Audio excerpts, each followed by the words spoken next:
اعوذ باللہ من الشیطان الرجیم بسم اللہ الرحمن الرحیم۔ اب ہے وہ محرمات جو عارضی ہیں، والمحصنات من النساء، وہ عورتیں جو کسی اور کے نکاح میں ہیں۔ اب یہ اس وجہ سے کہ وہ اس کے نکاح میں ہیں، آپ پر حرام ہے۔ ہاں اگر وہ طلاق دے دے پھر آپ شادی کر سکیں گے اس سے، لیکن یہ کہ اس کے اوپر جو حرمت ہے اس کی، وہ حرمت ابدی اس نوع کی نہیں ہے جو اس آیت میں جو بیانات ہوئی، بلکہ یہ کہ وہ تو کسی اور کے نکاح میں ہونے کی۔ محصنات، حصن کہتے ہیں قلعے کو، جو قلعے میں ہیں، پہلے ہی ایک خاندان کے قلعے کے اندر ہیں وہ، اور شوہر والیاں ہیں۔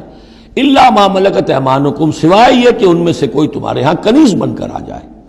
اب ظاہر بات ہے جنگ ہوئی ہے، وہ عورتیں جو ہے مشرک مردوں کی بیویاں ہیں، وہ لونڈیاں بن کے آ گئی ہیں، تو اگرچہ وہ بیویاں ہیں مشرکوں کی، محصنات ہیں اس معنی میں، لیکن وہ لونڈی کی حیثیت سے آپ کے لیے جائز ہوں گی۔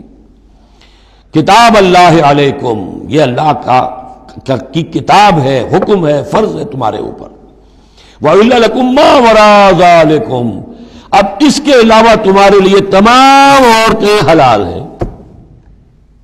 تو آپ نے دیکھا کہ کتنی تھوڑی سی تعداد میں عورتیں ہوئیں کہ جن سے نکاح حرام ہوا، باقی کثیر تعداد، یعنی مباحات کا دائرہ بہت وسیع ہے، محرمات کا دائرہ بہت محدود ہے۔ ان تبتغوا باموالکم، لیکن یہ کہ اس کے لیے نکاح ہوگا مہر دے کر، اموال کے ساتھ تم اس میں نکاح کرو۔ محسنین، نیت ہو گھر میں بسانے کی، قلعے میں لانے کی، غیر مسافرین، صرف مستی نکالنے کی نہیں، یعنی یہ جو ہے اس کو ایک کھیل اور ہابی نہ بنا لو، گھر میں آباد کرنے کی نیت ہو، اس سے شادی کی جائے۔ مَسْتَمْتَعْتُمْ بِهِ مِنْهُنَّ فَآتُوهُنَّ أُجُورَهُنَّ، تو جو بھی تم نے ان سے استفادہ کیا ہے تو انہیں ان کے مہر جو ہے مقرر ہوئے ہیں، فریضۃً، وہ دو۔ وَلَا جُنَاحَ عَلَيْكُمْ فِي مَا تَرَاضَيْتُمْ بِهِ مِنْ بَعْدِ الْفَرِيضَةِ، اس میں کوئی حرج نہیں ہے کہ کسی مہر کے مقرر ہونے کے بعد اگر باہمی رضامندی سے اس میں کوئی کمی بیشی ہو جائے۔ ان اللہ کان علیما حکیما، یقیناً اللہ تعالی علیم ہے اور حکیم ہے۔ وَمَن لَّمْ يَسْتَطِعْ مِنكُمْ طَوْلًا أَن يَنكِحَ الْمُحْصَنَاتِ الْمُؤْمِنَاتِ، اور جو کوئی تم میں سے اتنی استطاعت نہ رکھتا ہو، مقدرت نہ رکھتا ہو کہ مومن محسنہ عورتوں سے شادی کر سکے۔ اب محسن دو معنی میں آتا ہے، ایک خاندانی لڑکی، شریف لڑکی، خاندانی آزاد گھرانے کی کہ اسے گھر کا قلعہ حاصل ہے، اور ایک شادی شدہ عورت کے جو ایک شوہر کے قلعے کے اندر ہے۔ ایک ہے خاندان کا قلعہ، خاندان کی پروٹیکشن حاصل ہے، سپورٹ حاصل ہے، تو وہ عورت جو ہے وہ محسنہ ہے۔ اسی طرح وہ عورت کے جو شوہر کے گھر میں ہے، ایک قلعے میں ہے، اس کے گھر میں ہے، اس کی حفاظت میں ہے، وہ بھی محسنہ ہے۔ پہلے تھا وہ دوسری معنی میں، یعنی شادی شدہ، یہاں مراد ہے شریف زادیاں، آزاد مسلمان عورتیں۔ اب ظاہر بات ہے آزاد مسلمان عورتوں کا تو مہر ادا کرنا پڑے گا، اس حوالے سے اب کوئی بیچارہ مفلس ہے، نہیں دے سکتا ہے، تو کیا کرے؟ وَمَن لَّمْ يَسْتَطِعْ مِنكُمْ طَوْلًا أَن يَنكِحَ الْمُحْصَنَاتِ الْمُؤْمِنَاتِ فَمِمَّا مَلَكَتْ أَيْمَانُكُمْ، تو جو لونیاں ہیں ان سے نکاح کر لو۔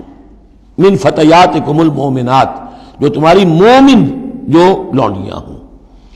فَأَنكِحُوا وَاللَّهُ أَعْلَمُ بِإِيمَانِكُمْ، باقی یہ کہ کون مومن ہے اور نہیں ہے یہ اللہ بہتر جانتا ہے۔ مراد یہ ہے کہ جو بھی قانونی اعتبار سے مسلمان ہیں، جس کے تم ایک دوسرے کو مسلمان سمجھتے ہو۔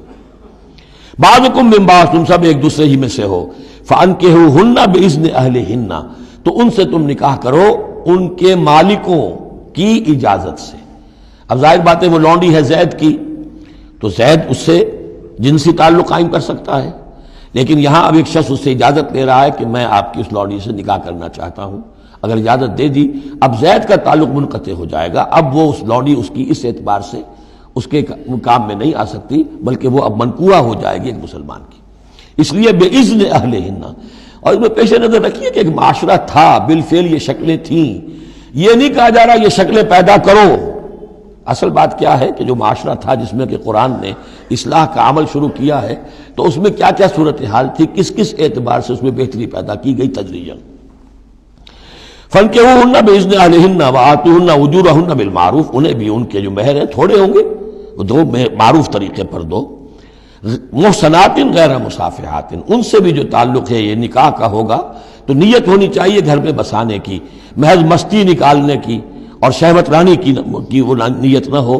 ولا متخذات اخدان، اور نہ ہی کوئی چوری چھپی کی دوستیاں اور یاریاں ہوں، یہ نہیں کھلم کھلا نکاح ہو، معلوم ہو کہ فلاں کی لونڈی ہے. جیسے حضرت سمیہ رضی اللہ تعالی عنہ، یہ ابو جہل کا چچا تھا، ایک شریف انسان تھا، اس کی لونڈی تھی.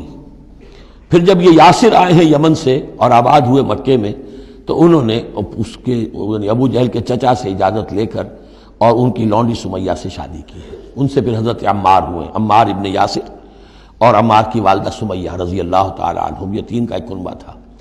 وہ شریف آدمی مر گیا تو پھر ابو جہل جو ہے اس کو اختیار ہو گیا ان پر. اس نے پھر جو پرسیکیوٹ کیا ہے وہ آپ کو معلوم ہے.